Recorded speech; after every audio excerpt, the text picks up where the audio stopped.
Over the Grand Canyon, two airliners collided and changed aviation in the United States forever.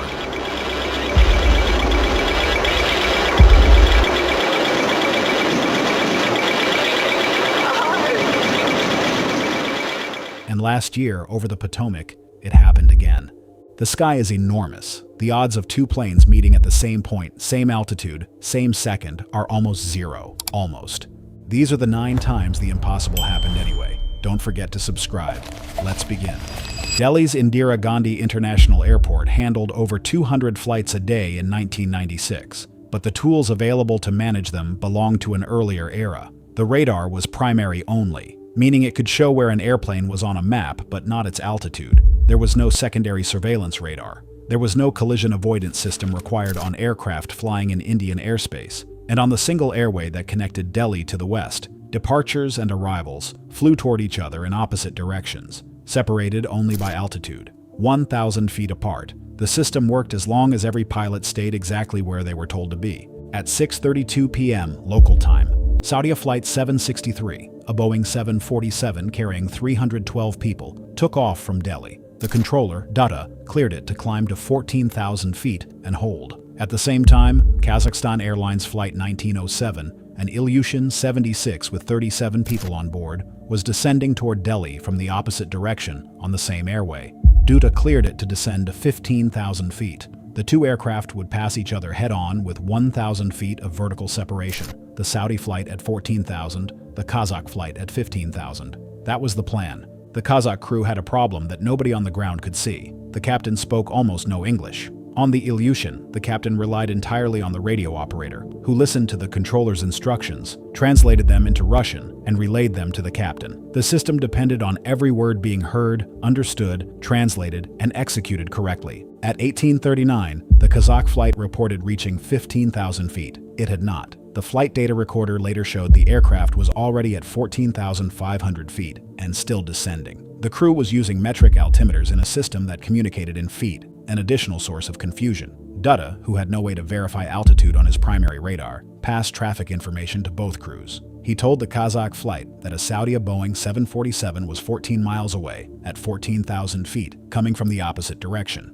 The radio operator acknowledged. The Kazakh aircraft continued to descend. It passed through 14,500 feet, then 14,000, then lower. The Saudi 747 was climbing toward 14,000 from below. Both aircraft entered a cloud bank. Neither could see the other. Seconds before impact, the Kazakh radio operator realized they were not at 15,000 feet. He told the captain to climb. The captain ordered full throttle. The Ilyushin pitched up. It was the worst possible move. The aircraft had already descended below the Saudi flight's altitude. By climbing, it rose directly into the path of the oncoming 747. The tail of the Ilyushin sliced through the left wing of the Boeing. The left horizontal stabilizer of the 747 cut off the Ilyushin's vertical stabilizer. Both aircraft were destroyed in an instant. The 747 lost control and broke apart in mid-air. The Ilyushin entered a flat spin and crashed into a field nearby. All 349 people on both aircraft were killed. The investigation concluded that the Kazakh crew's failure to maintain their assigned altitude was the primary cause.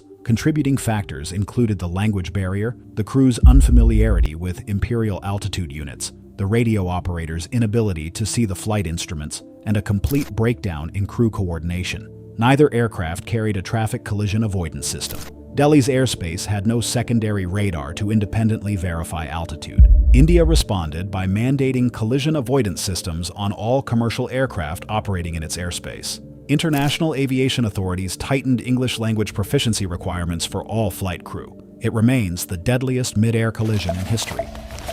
Peter Nielsen was 35 years old, Danish, and working the night shift at Skyguide, a private Swiss air traffic control company based in Zurich. The airspace he was responsible for that night extended across the German-Swiss border over Lake Constance. Nielsen was alone. His colleague had left on a break. The main radar system was down for scheduled maintenance, forcing Nielsen to work with a slower backup. The short-term collision alarm was also offline. He did not know that, and he was managing multiple flights at the same time. At 11:30 p.m. local time, Bashkirian Airlines Flight 2937 checked in. It was a Tupolev Tu-154 carrying 69 people from Moscow to Barcelona. 45 of the passengers were schoolchildren on a trip to the Spanish coast. Minutes earlier, DHL Flight 611, a Boeing 757 cargo jet with 2 pilots on board, had also reached flight level 360 on a flight from Bergamo to Brussels. Both aircraft were now at the same altitude, on converging courses, closing on each other from opposite directions. Nielsen did not notice for nearly 5 minutes. The German controllers at Karlsruhe, who could see the conflict developing on their own radar, tried to call SkyGuide to warn him. The phone system was down for the same maintenance that had taken the radar offline. Nobody got through. At 11:34 p.m., less than a minute before impact, Nielsen finally saw the 2 targets merging on his screen. He called Flight 2937 and told them to descend immediately to flight level 350. The Russian crew began to descend. 7 seconds later, both aircraft received automated instructions from their collision avoidance systems. The system on the Tupolev told the crew to climb. The system on the Boeing told the crew to descend. This is how the technology is designed to work. It sends one aircraft up and the other down so they separate. If both crews had followed the automated commands, the collision would not have happened. The DHL crew obeyed the system and descended, but the Bashkirian crew faced a conflict. Their controller had just told them to descend. Their collision avoidance system was now telling them to climb. In most Western airlines by 2002, pilots were trained to follow the automated system over the controller. But Russian aviation culture was different. The standard practice was to follow the controller. The Russian crew continued to descend. Both aircraft were now going down. Nielsen, unaware that either collision avoidance system had fired, called the Tupolev again and repeated his instruction to descend. He also gave them the wrong position for the DHL aircraft, telling them it was to the right. It was actually to the left. The crew looked right. They saw nothing. 8 seconds before impact, the Tupolev crew finally spotted the Boeing through the left cockpit window. They pulled back to climb. It was far too late. The Boeing's vertical stabilizer sliced through the Tupolev's fuselage. The Tupolev broke into pieces over the town of Uberlingen. The Boeing, missing most of its tail, flew on briefly before crashing into a forest nearby. All 71 people on both aircraft were killed. 45 of them were children. The investigation identified 2 immediate causes. Air traffic control did not detect the conflict in time, and the Tupolev crew followed the controller's instruction instead of their collision avoidance system. Systemic causes included understaffing at SkyGuide, the maintenance work that disabled both the radar and the phone lines, and the lack of clear international rules about when to obey the automated system over a human controller. SkyGuide later accepted full responsibility and asked the victims' families for forgiveness. Nielsen suffered severe psychological trauma after the crash. In 2004, Vitaly Kaloyev, a Russian architect who had lost his wife and both of his children in the crash, traveled to Switzerland, found Nielsen at his home, and killed him with a knife. A white rose on a desk, a father with a knife at a doorstep, 45 children who never made it to Spain. This is what happens when the system has no backup and the backup has no one watching. Before the Grand Canyon, there was no Federal Aviation Administration. There was no radar tracking of aircraft once they left the area around an airport. There was no unified system for separating civilian and military traffic. There was no requirement for controllers to warn pilots about other aircraft in their path. The sky was open, and the rule was simple: see and be seen. Between 1948 and 1955, 127 mid-air collisions occurred in American airspace. 30 of them involved commercial airliners. Nobody built a system to stop it. It took 128 people falling into the Grand Canyon to change that. On the morning of June 30th, 1956, 2 flights departed Los Angeles International Airport 3 minutes apart. Trans World Airlines, Flight 2, a Lockheed Super Constellation carrying 70 people, took off at 9:01 local time bound for Kansas City. United Airlines Flight 718, a Douglas DC-7 with 58 people on board, departed at 9:04, bound for Chicago. Their flight plans called for different routes and different altitudes.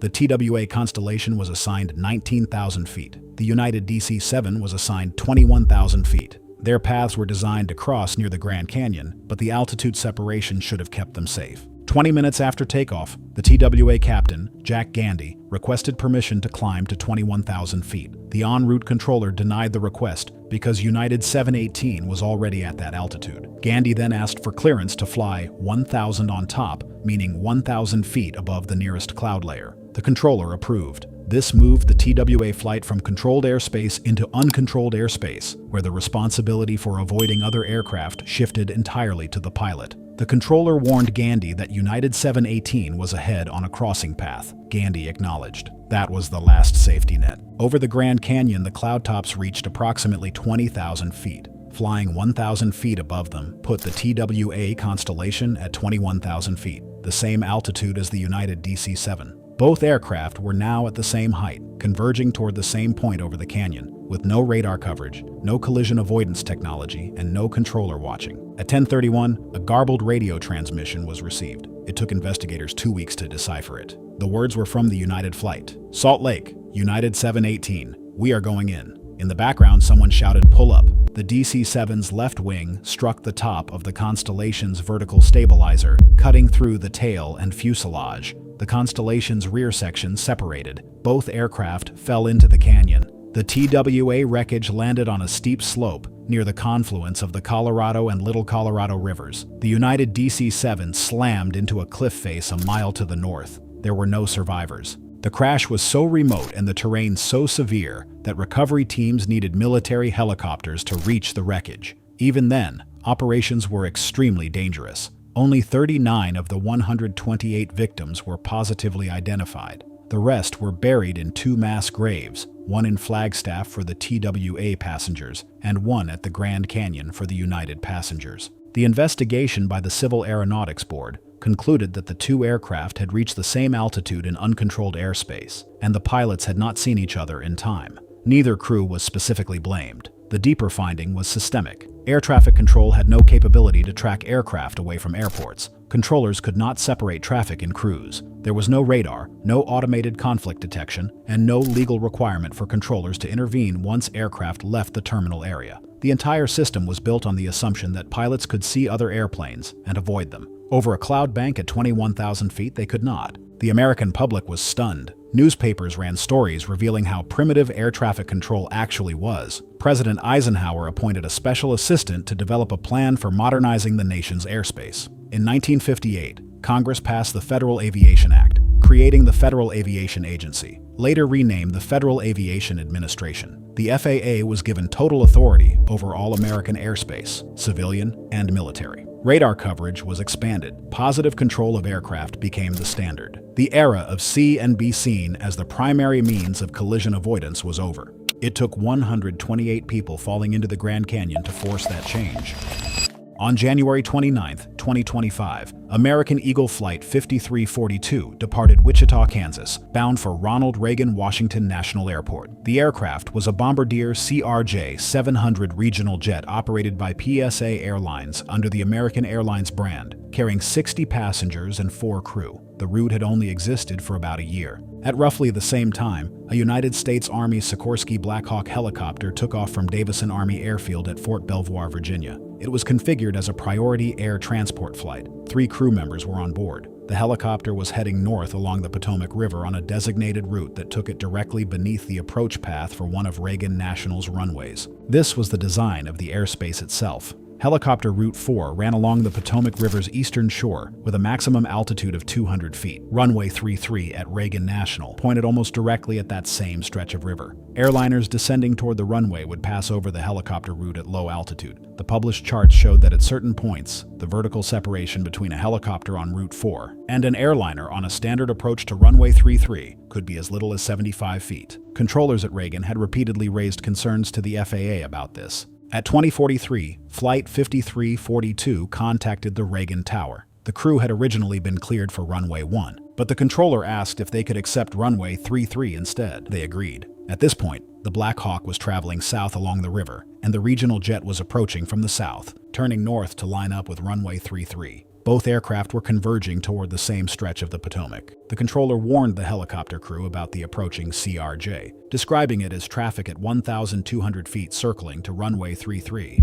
But the NTSB later determined that the word circling was likely inaudible on the helicopter's cockpit voice recorder, possibly cut off by radio interference. Without that word, the helicopter crew may not have understood that the airliner was turning toward them. At 20:46, the controller told the helicopter crew to pass behind the CRJ, but a momentary press of the radio microphone inside the Black Hawk blocked part of the transmission. The instructor pilot responded that they had traffic in sight and requested visual separation. The controller approved. The problem was that the helicopter crew was looking at the wrong aircraft. The NTSB concluded they believed they had the CRJ in sight, but were actually watching a different airplane. They had no idea the regional jet was approaching from behind and above. Inside the helicopter, the instructor pilot told the student pilot she was at 300 feet and needed to descend. The NTSB also found a significant altimeter error in the helicopter's instruments, meaning the crew likely believed they were flying lower than they actually were. The instructor pilot, finally sensing something was wrong, told the student pilot to come left. Not even a second later, the two aircraft collided at approximately 300 feet above the Potomac River, half a mile from the runway threshold. The CRJ struck the water and broke apart. The helicopter crashed into the river nearby. All 67 people aboard both aircraft were killed. It was the deadliest commercial aviation disaster in the United States since 2001. The NTSB released its findings in January 2026 after a year-long investigation. The board did not identify a single cause. Instead, it described deep underlying systemic failures. The helicopter route design allowed military helicopters to fly directly beneath an active approach corridor for commercial airliners without adequate separation. The FAA had data showing repeated close encounters near the airport, but did not conduct safety analysis or take corrective action. The controller in the tower was managing both airplane and helicopter traffic simultaneously, and had complained earlier in the shift about being overwhelmed. The helicopter crew misidentified the traffic they were supposed to avoid. A critical radio transmission was partially blocked. An altimeter error made the crew think they were lower than they were. The NTSB issued 50 safety recommendations, 32 of them directed at the FAA. Helicopter Route 4 was closed. 4 years after the Grand Canyon, the FAA existed. Radar coverage had expanded. Controllers could now track aircraft approaching major airports. The system was better. It was not enough. December 16, 1960 was 9 days before Christmas. Snow was falling across New York City. Two airliners were converging on the city from different directions, heading for different airports, controlled by different facilities that had no direct communication with each other. United Airlines Flight 826, a Douglas DC-8 carrying 84 people, departed Chicago O'Hare, bound for Idlewild Airport in Queens, now known as JFK. TWA, Flight 266, a Lockheed Super Constellation carrying 44 people, had left Columbus, Ohio, bound for LaGuardia Airport. One was a fast new jet. The other was a propeller aircraft, the same type that had gone down in the Grand Canyon 4 years earlier. As United 826 approached New York, the crew reported to their airline's maintenance department that one of the aircraft's two navigation receivers had failed. The crew did not report the failure to air traffic control. At 10:25, controllers issued a revised clearance that shortened the route to the Preston holding fix off the New Jersey coast. Flight 826 was expected to slow to a standard holding speed of 210 knots before reaching Preston. Instead, it was traveling at over 300 knots. It overshot Preston by 12 miles and flew straight out of the airspace assigned to Idlewild Approach into airspace controlled by LaGuardia. There was no unified approach control for New York's airports. Each airport had its own controllers, and they did not share radar screens. At 10:33, the LaGuardia controller handling TWA 266 noticed an unidentified target on radar near the TWA flight. He called it out to the crew as traffic at their 3 o'clock position. 6 seconds later, the two aircraft collided at approximately 5,200 feet over Staten Island. The DC-8's right engine struck the Constellation's fuselage. The Constellation broke apart immediately and fell onto Miller Field, a military airfield on Staten Island. All 44 people on board were killed. The DC-8, missing its right engine and part of a wing, stayed airborne for roughly 90 more seconds. It crossed the harbor toward Brooklyn, losing altitude rapidly, and crashed into the intersection of 7th Avenue and Sterling Place in Park Slope. The left wing sliced through an apartment building. The fuselage hit the Pillar of Fire Church, which erupted in flames. 10 brownstones were destroyed or severely damaged. 6 people on the ground were killed. One person survived the crash at first. Stephen Baltz, 11 years old, was traveling alone on Flight 826 to spend Christmas with relatives. He was thrown from the airplane into a snowbank. The snow extinguished his burning clothes. He was conscious when rescuers reached him. He later told a doctor what he had seen from inside the cabin. "It looked like a picture out of a fairy book," he said. Then all of a sudden there was an explosion. The plane started to fall and people started to scream. I held onto my seat and then the plane crashed. Stephen Baltz died the next day from burns and pneumonia caused by inhaling burning jet fuel. The investigation was the first in aviation history to use a flight data recorder to reconstruct what happened. The Civil Aeronautics Board concluded that United 826 had proceeded beyond its clearance limit, flying 12 miles past the Preston fix at excessive speed and entering airspace it was never assigned. The failed navigation receiver, the shortened route, and the speed of the new jet aircraft all contributed. The jet age had arrived faster than the air traffic control system could handle. After the crash, New York consolidated all 3 airport approach control operations into a single facility so that controllers could see all traffic converging on the city on one screen.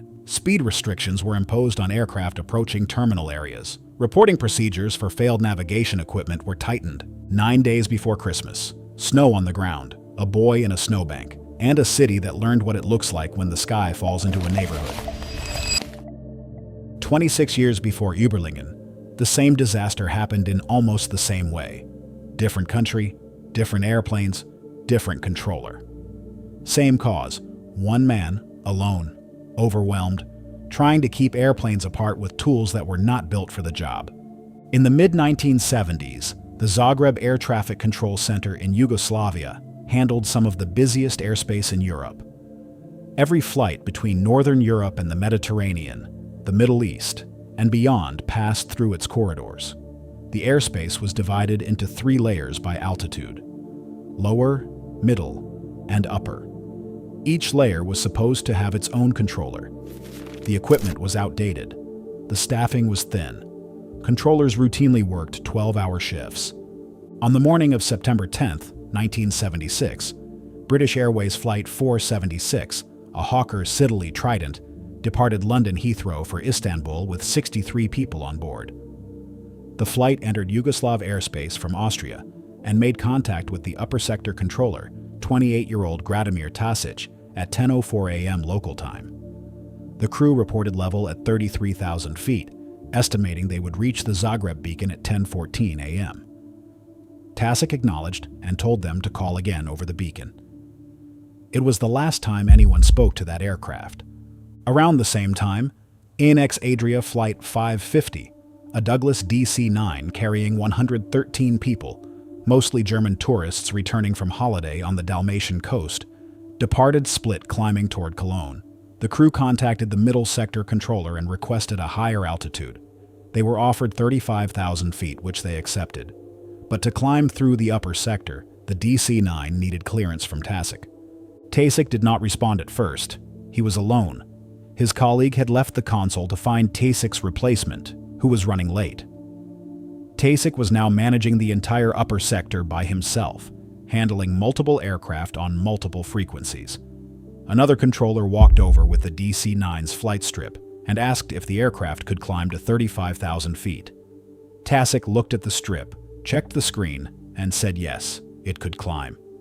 Then the other controller noticed another target on the screen approaching from the opposite direction and asked about it. Tasic said, "Wait until they cross." They did not cross, they met. As the DC-9 climbed toward 35,000 feet, it passed through 33,000 feet, the exact altitude of the British Airways Trident coming from the opposite direction. Tasic, overwhelmed with traffic and distracted, did not catch the conflict until the 2 targets were nearly on top of each other on his screen. In the final seconds, Tasic saw the danger and called the DC-9. He told them to stop climbing immediately, but in his panic, he spoke in Serbo-Croatian instead of English. Aviation regulations require all controller-to-pilot communication to be in English. The British crew, if they heard the transmission at all, could not understand a word of it. They had no idea they were in danger. The DC-9 crew, responding to Tasic's instruction, leveled off. They leveled off at 33,000 feet, exactly the altitude of the Trident. At 10:14 a.m., the last 5 meters of the DC-9's left wing sliced through the Trident's cockpit and forward fuselage. The Trident's pilots were killed instantly. What was left of the fuselage fell straight down and crashed near the village of Gaj. The DC-9, missing a third of its left wing, pitched into an immediate nosedive and struck the ground 25 seconds later near the village of Dvoris. All 176 people on both aircraft were killed. 15 miles behind the Trident, a Lufthansa Boeing 737 crew saw an explosion and 2 aircraft falling from 33,000 feet, trailing smoke. The captain called Zagreb repeatedly. It took 3 minutes for the message to get through. TASIC was already calling both flights. No one answered. By noon, every controller on duty that morning was in custody. The trial began in April 1977. 6 controllers were charged with endangering air traffic. TASIC was the only one convicted. He was sentenced to 7 years in prison. But controllers across Yugoslavia argued that the real cause was not just TASIC's mistake, but a system that had put him alone in front of a screen with no backup, no collision warning technology, and a workload that no single person could manage. The campaign succeeded. TASIC was released in November 1978, less than 2 years into his sentence. Yugoslavia quietly overhauled its entire air traffic control system after the crash. But the deeper lesson, that a single overwhelmed controller with outdated equipment and no safety net can lose 2 airplanes in a matter of seconds, was not learned widely enough. 26 years later, at Uberlingen, it happened again. Same story, same cause, same result. The Grand Canyon collision killed 128 people and shocked the nation. Congress held hearings, reports were written. Everyone agreed the system needed to change. 2 years later, nothing had changed, and United Airlines lost another airplane to another mid-air collision on another clear day in another wide-open sky. On the morning of April 21, 1958, United Airlines Flight 736 departed Los Angeles, bound for New York with stopovers in Denver, Kansas City, and Washington. The aircraft was a Douglas DC-7, carrying 42 passengers and 5 crew. The DC-7 climbed to its cruising altitude of 21,000 feet and entered Victor Airway 8, heading northeast toward Las Vegas. 8 minutes after the airliner left Los Angeles, a United States Air Force F-100F Super Sabre took off from Nellis Air Force Base near Las Vegas. It was a supersonic fighter jet. 2 pilots were on board. In the front seat sat the instructor, Captain Thomas Coriel. Behind him sat his student, First Lieutenant Gerald Moran. Moran was flying under a hood that blocked his view outside the cockpit, forcing him to navigate entirely by instruments. Coriel was responsible for watching for other aircraft. The training exercise called for a simulated instrument descent from 28,000 feet. At 8:28, the F-100 crew reported leaving 28,000 feet and beginning their descent. Their path took them directly through Victor Airway 8, the same corridor the United DC-7 was flying through at 21,000 feet. The fighter was controlled by military controllers at Nellis. The airliner was controlled by civilian controllers at the Civil Aeronautics Authority. The 2 systems did not communicate with each other. The military controllers had no idea the United flight was approaching. The civilian controllers had no idea a fighter was descending through their airway. Nobody told either aircraft that the other one existed. At 8:30, the 2 aircraft met 9 miles southwest of Las Vegas. The F-100 was descending at over 500 miles per hour. The DC-7 was cruising at roughly 350. The closure speed exceeded 700 knots. At that speed, even if both pilots had spotted each other at maximum visual range, they would have had only seconds to react. Witnesses on the ground saw the fighter's wings dip sharply just before impact. The F-100 was in a 90-degree bank at the moment of collision, almost certainly a last-second attempt to avoid the airliner. It failed. The fighter's right wing struck the DC-7's right wing, shearing off a 12-foot section near the tip. Both aircraft went out of control immediately. The United crew managed to transmit a distress call. United 736, Mayday mid-air collision over Las Vegas.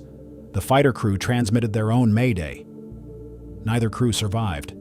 The DC-7's fuselage slammed into the desert half a mile from its engines, which had been ripped off during the fall. The fighter crashed 5 miles to the south and exploded. All 49 people on both aircraft were killed. The investigation found that the cockpit of the F-100 had a metal frame support in the canopy that blocked the instructor's view of the approaching airliner.